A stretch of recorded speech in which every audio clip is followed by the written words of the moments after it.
So good day po sa Engineer Caps here. So today is itatake lang naman natin is yung about sa combination naman ng series at parallel circuit.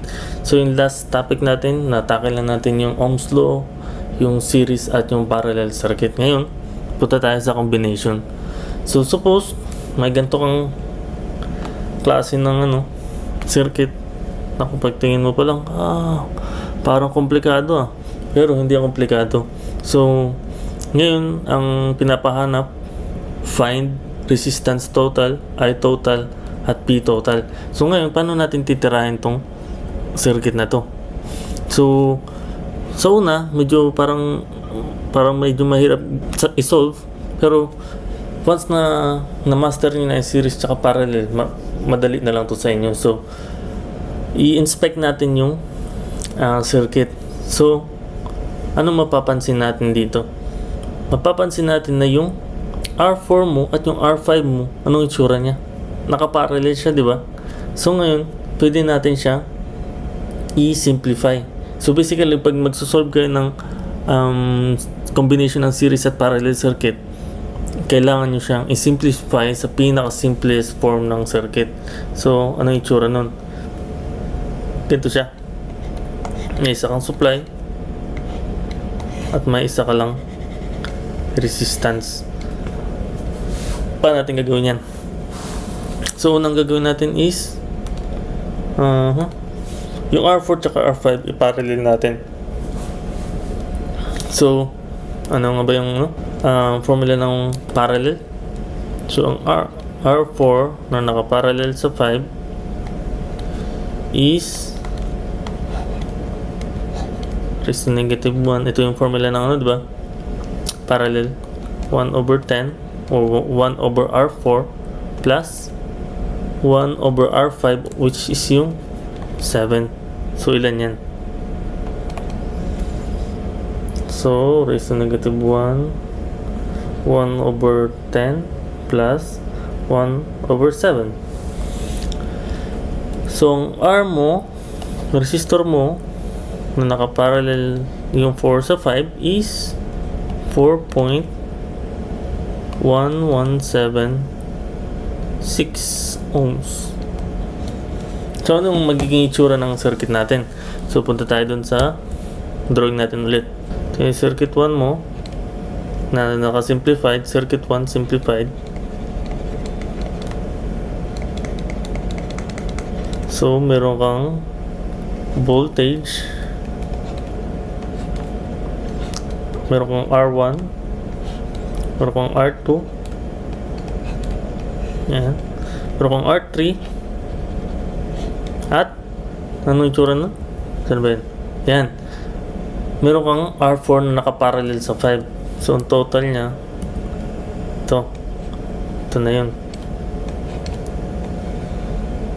So ito yung R1 mo, which is ilan ng value? 5. Meron kang R2, which is 10 tapos 6, 10 tapos yung R3 mo 6, at meron kang R4 na nakaparallel sa 5 na 4.1176. Yan. Ngayon, ano yung mapapansin natin nung sinimplify natin? Itong R3 naka-series naman siya dito sa R4 na nakaparallel sa 5. So ngayon pwede na natin siyang ipag-plus. So ngayon ang R4 mo na nakaparallel sa 5 at naka-series sa 3 is ilan? Mata-mata na lang to, 6 plus 4, diba? 10. 10.1176 ohms. Okay. Ngayon meron ka ng circuit 2 simplified. Ayan. Ang magiging circuit mo, ganito na yung tsura. Ito yung R1 mo, R2. Ito, nakaparallel na yung na-solve natin, which is yung R4 nakaparallel sa 5, nakaseries sa 3. So sa 10.1176 1176. At ito naman ay R2 mo, which is 10.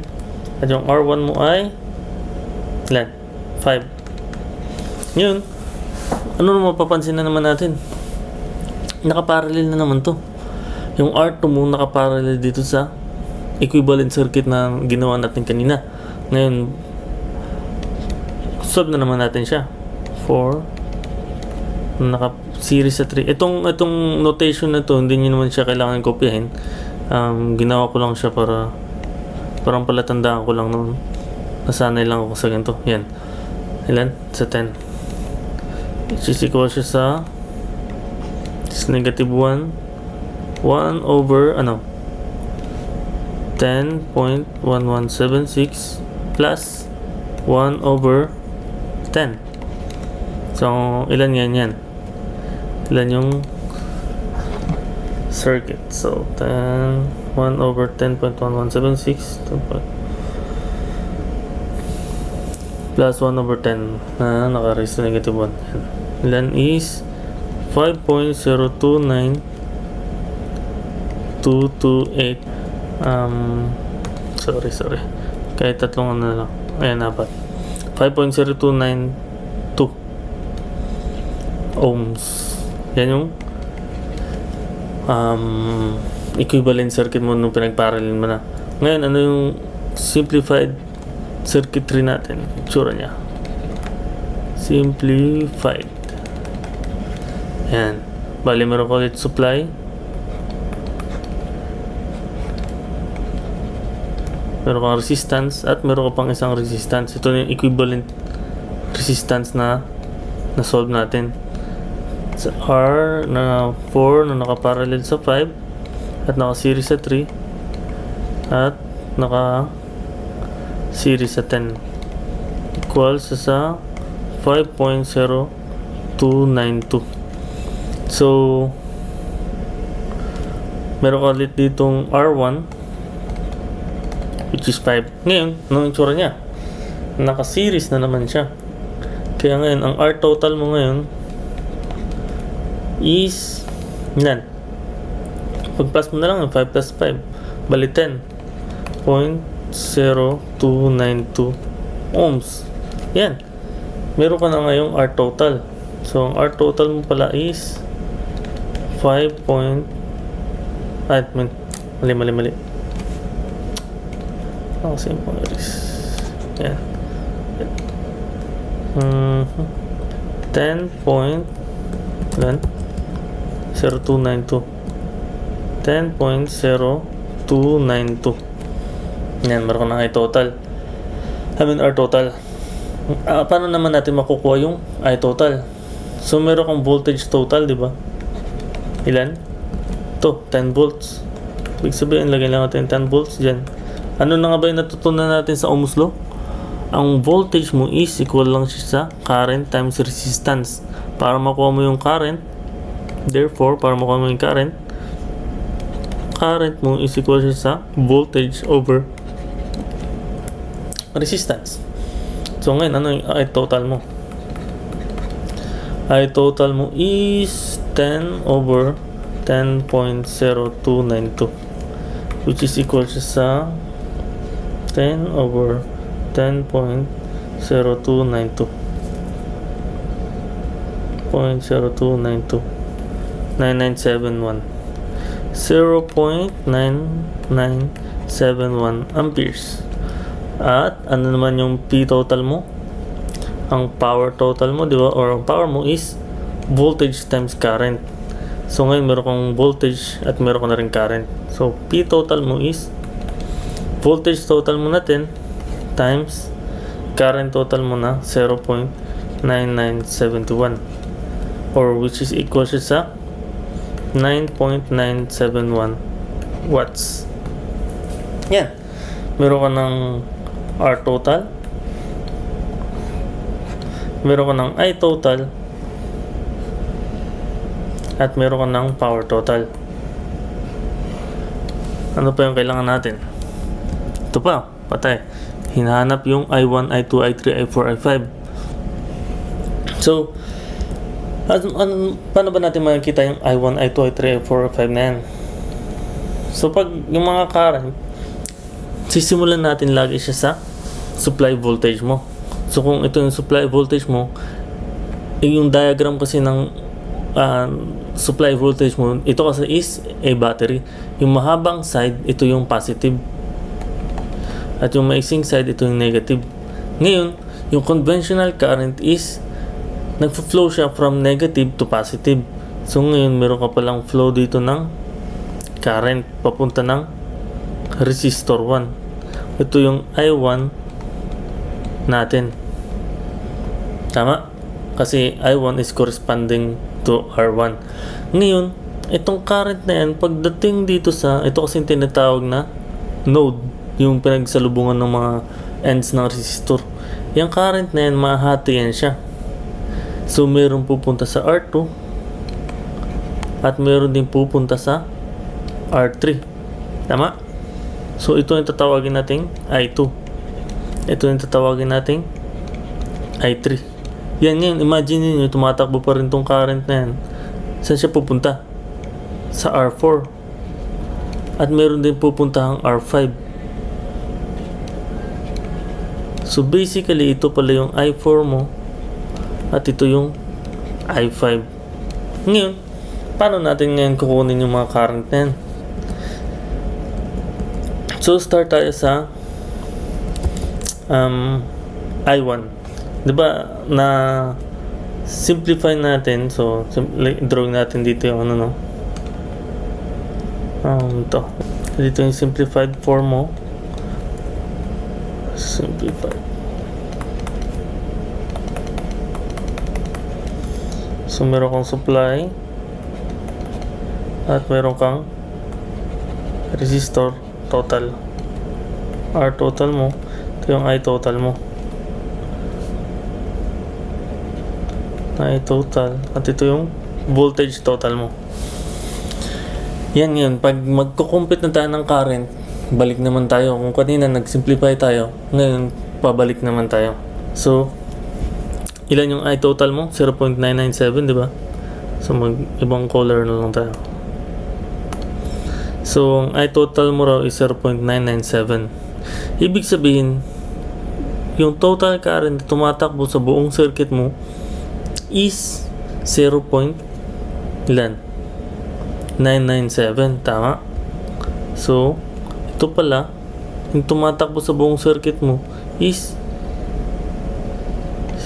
0.997. Tama? Eh ngayon, yung I1 mo, yun din yung tumatakbo papunta sa mga resistor mo. Ibig sabihin, yung I total mo at yung I1 mo is equal lang pala. Ngayon, siya pala ay equal. Ang I1 mo at ang I total mo is equal. Ngayon, kung may 0.997 ka na papunta dito sa node na yan, mahahati daw siya sa I1 at I2. I mean, I2 at I3. So, paano natin kukunin tong I2 or yung I3? So, balik tayo dun sa circuit natin. So, di ba?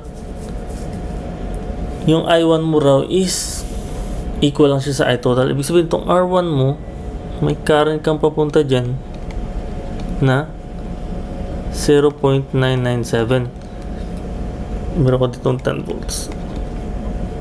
Ngayon, ibig sabihin, di ba kapag series, ang current na tumatakbo sa series is constant. Hindi siya nagbabago. Ibig sabihin yung current mo pala sa R1 mo at yung current mo dito sa series parallel mo ng mga circuit is 0.997 din.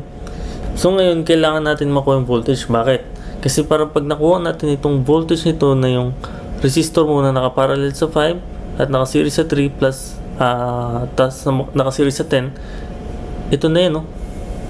Ibig sabihin kung ano yung voltahe dito, ito na yung voltahe dito sa dalawang circuit na to. So, paano natin makukuha yung voltage? So, yung voltage mo is, ang voltage mo sa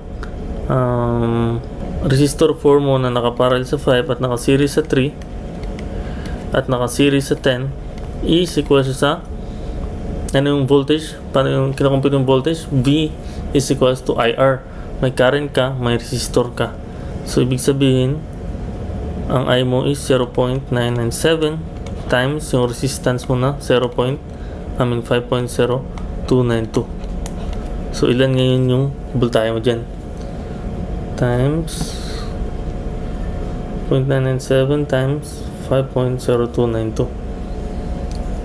Meron ka daw palang 5.014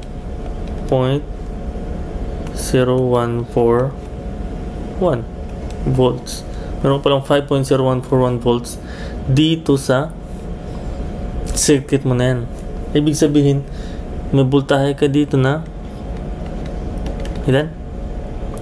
5.0141 at meron ka rin ditong voltahe na 5.0141. So bakit? Kasi nga 'di ba, pag parallel yung voltage is the same. Pag series, constant yung current. Pag parallel, constant yung voltage. Ngayon, makukuha na natin tong current mo sa R2. Paano? Ohm's law. Balik tayo sa Ohm's law. Ang ano ng Ohm's law natin? V equals to IR. Para makuha mo yung current, yung voltage, divide mo ng resistance. So, meron kang voltage dito at meron ka ring resistance. So, ang I2 mo pala is voltage mo na 5.0141 divided by mo lang yan ng 10. So, ilan ang lalabas? 5.0141 divided by mo ng 10, which is 0.5014 amperes. Tama? Ngayon, meron ka ng I2. Ilan yun? I2 mo is 0.5014 amperes. Ngayon, meron ka ng hanapin mo na ngayon yung I3. So, may two ways na pwede nating hanapin yung I3. So, ngayon, unang way, yung pinakamadali, ipag-minus mo lang. Kasi, di ba, yung I1 mo, total yan ng I2 plus I3 mo. Kasi, di ba, pumasok yung I1, nahati siya sa I2 at I3. Ibig sabihin, para makuha mo yung I3 mo, kumbaga, pag represent natin siya sa equation ng I1 mo is equal lang siya sa I2 plus I3. Tama? So, para makuha mo yung I3 mo, yung I1 mo i-minus, yung I2 mo i-minus mo sa I1. Sabihin, I3 mo is ilan? I1 mo na 0.997 minus 0.5041 or mas equal siya sa na 0.997 minus answer 0.997 minus 0.50141, which is 0.4956 ampere. Yan, meron ko na pala dito 0.4956 ampere. Yan. Ngayon, ano yung isang way? Balik tayo dun sa mahaba nating equation. So, ito kasi, yung current na yan, dito sa resistor mo na resistor 4 mo na nakaparallel sa 5 at naka-series sa 6 is, ito na rin yan, no? Ito na yan yung I3 kasi diba ito na yan, no? Ito yung portion na yan, yung R4 nakaparallel sa 5 at naka-series sa 3. Ibig sabihin, pag dinivide natin to, dapat almost the same siya doon sa nakuha nating sagot. So, paano natin kukunin yung I3? Ito natin lagay. I3 is voltage mo na 5.0141 divide mo sa 10.1176. So, dapat ito medyo malapit lang. So, 5.0141 divide mo siya sa 10.1176. So, ang lumabas ilan? 0.4956 amperes. So, the same siya. Ibig sabihin, tama yung sagot natin dun. Tama? Sana yun? Yan, 0.4956. Yan. Ngayon, itong i3 na yan, sana na siya mapupunta. So, meron ka na ngayon dito, diba, na current mo na 997, 0.997. Meron kang i2 dito na ilan? Sana i2 natin. Balikan natin. 0.50141.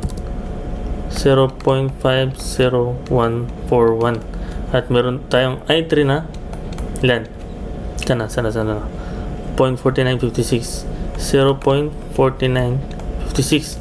Ngayon, ito, balik na naman tayo, naka-series siya, diba? Ibig sabihin, itong current na yan na 0.4956, equal lang din yan siya sa current na dumadaloy dito sa resistor mo na nakaparallel yung 4 sa 5. So, ngayon, kailangan na naman natin siyang kunin yung voltahe. Para, pag pinasok natin siya dito, nakaparallel siya, ibig sabihin, common yung voltage niya or constant yung voltage na. So, paano natin kukunin? Ang voltage ng 4 na nakaparallel sa 5 is ilan? 4.1176 times yung current mo na 0.4956, which is equal siya sa 4.1176 times 0.4956, which is 2 volts, 2.0407 volts. Yan. Ibig sabihin, meron ka ng voltahe dito na ilan? May voltage ka dito na 2.0407 volts. At since nakaparallel yan, kung anong voltahe mo dito, yun din yung voltahe mo dito na 2.0407 volts. Ngayon, makukuha na natin yung I5 at yung I4. Paano yung I4? So, divide lang natin tong voltage na to sa R4. So, yung I4 mo pala, so tanggalin na natin to. Eraser. Okay.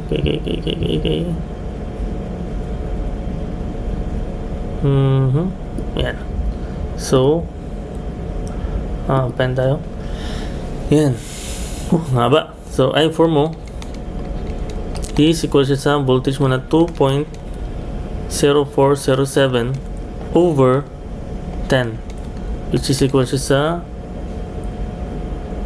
yan 2.0407 divided by 10 equal siya sa 0.2041 amperes. Sorry. Tapos meron kang I5 which is 2.0407 volts over ilan? 7 divide 7 ilan? Equal siya sa 0.2915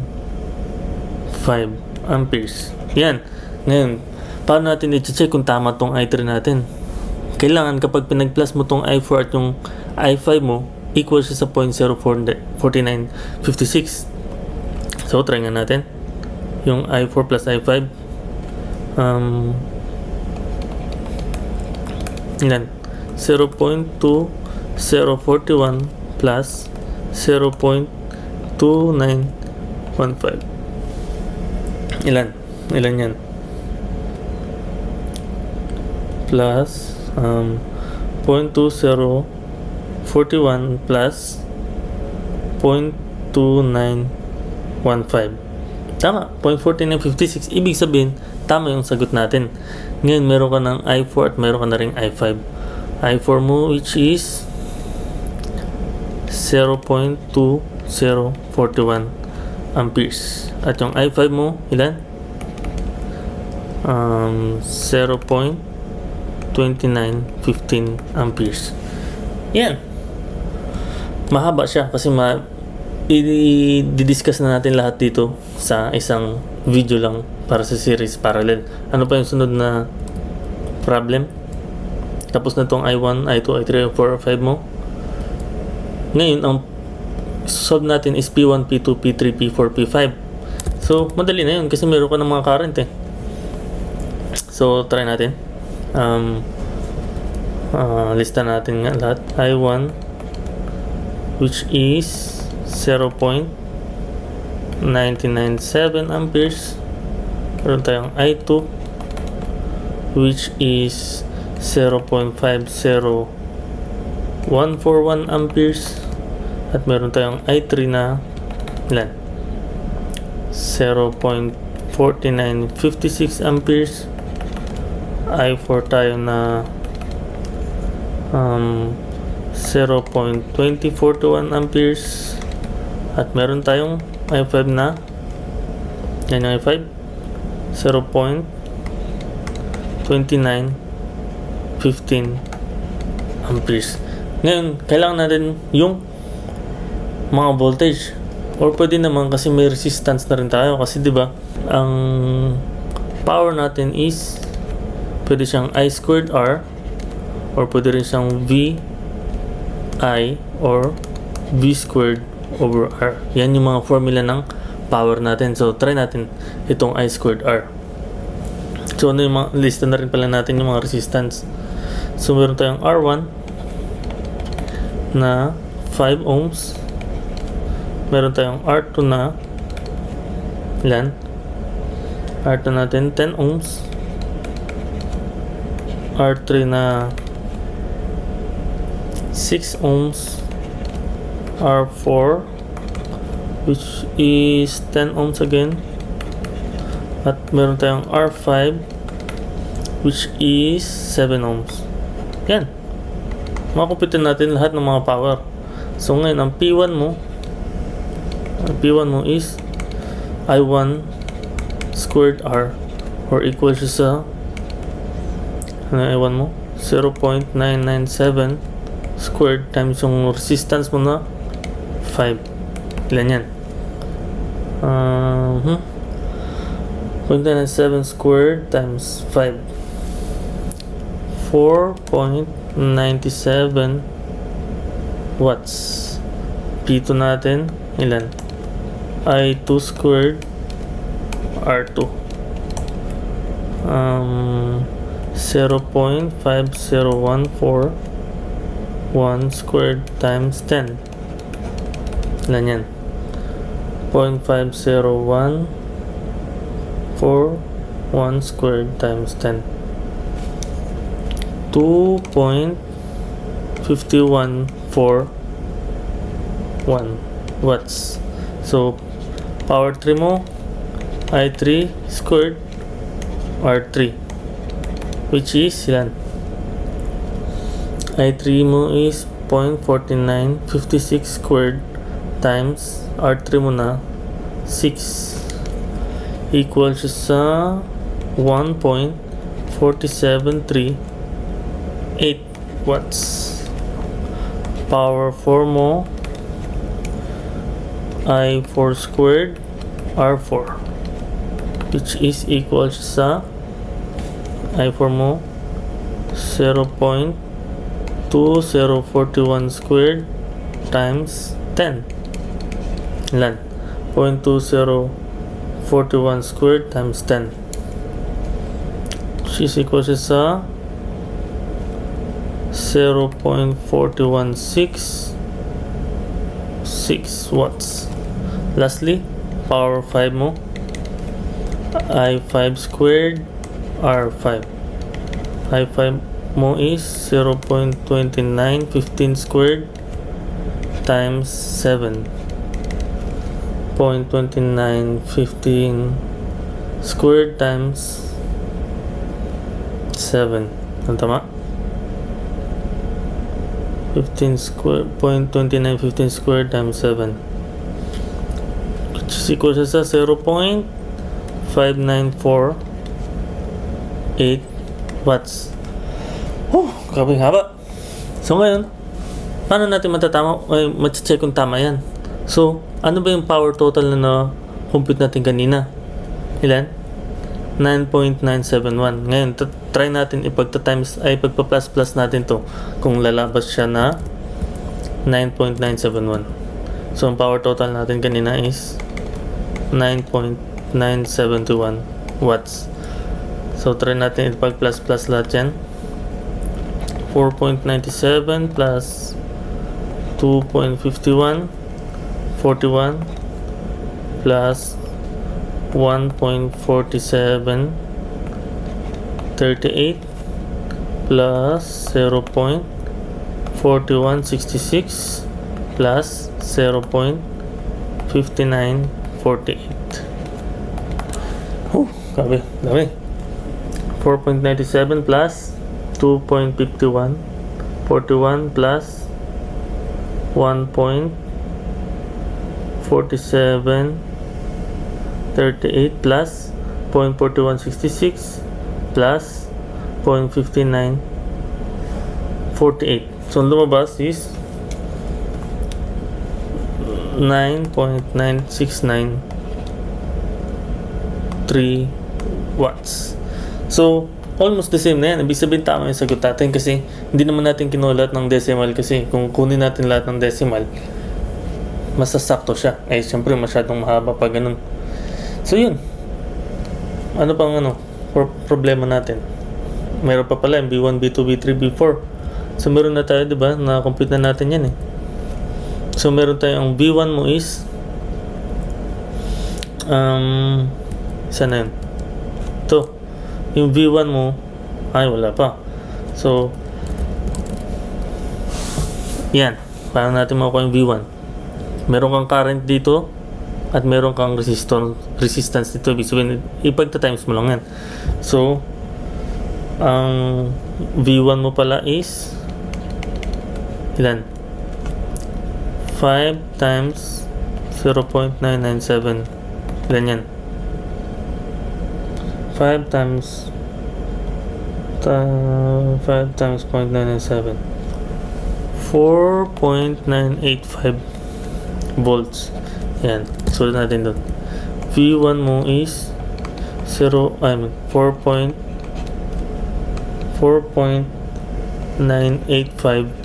volts. Ano yung V2 mo?